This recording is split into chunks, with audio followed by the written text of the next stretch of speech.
Good morning. Happy Saturday. Happy card of the day. So this is one of the decks I had intended to get for October, this time of year, the spooky edition.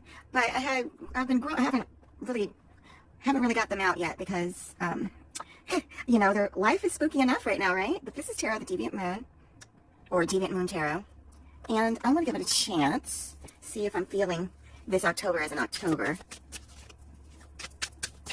So, and his lordship is intending on being the spooky black cat that takes up the entire screen for audience view. Like, oh, all right, gonna be cranky. But we're not starting off that way. We're going to be very, very much tuning into the season. What will be the theme of the day? And I'm just, just this first Saturday in October. It's Catterday, you know. You didn't have to go away. I just needed some room. All right. Well, nope, that was not it, and I don't want to look when it's not it. I've been getting.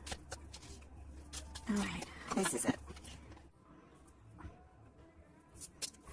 Thank you for waiting. I had a disagreement with his lordship about how aggressive his card participation should be. Now I'm finally ready to read the card.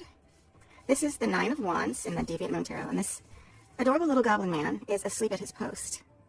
And what I'm getting from this is a feeling that, you know, he's by the barrier, things continue apace, even though there's a need for a protective barrier here. And he's kind of gotten comfortable, and he's gotten comfortable enough to, you know, fall asleep at his post.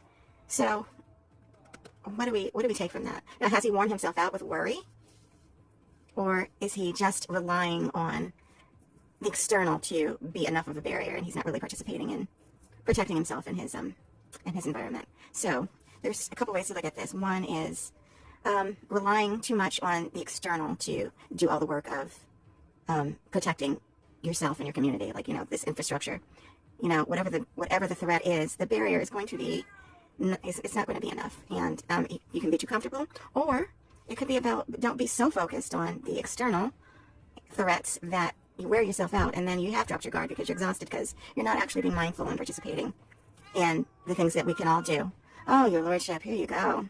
He's particularly feisty this morning. So let's say, be watchful, but not so watchful that you exhaust yourself with paranoia. But also don't expect the external to work like it always has, these external barriers and protections. These are unprecedented times, and every one of us needs to be awake and alert and on the lookout for each other. There's other people on the side of that barrier that also need our help and our protection. If we're asleep and just relying on the status quo, we won't see them. Let's be there for each other. Let's be there for ourselves. Happy Saturday. Love you all.